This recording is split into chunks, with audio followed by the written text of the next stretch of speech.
Open CMD in this directory. Run the command to install Jupyter Notebook.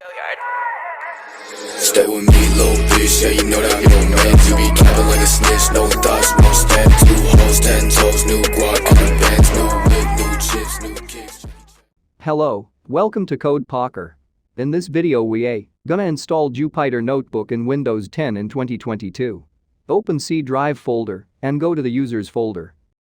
Go to your user account folder. In my case it's RAWs. After that search for the app data folder. In case you don't get it, just go to view and check the hidden items. See. Here we go. Open app data folder. Go to local and then find programs folder and open it. Go to Python. Then Python 310. After all, go to scripts folder. Now open CMD in this directory.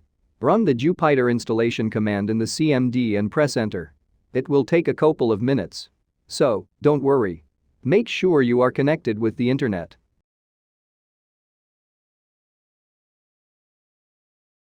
Now it's installed now. Create a folder to check either the notebook is installed or not. Open CMD in the folder directory. And run the command Jupyter Notebook. It will open the Jupyter Notebook on your browser. Here we go. It's the interface of Jupyter Notebook. Check, we have installed Notebook in our system.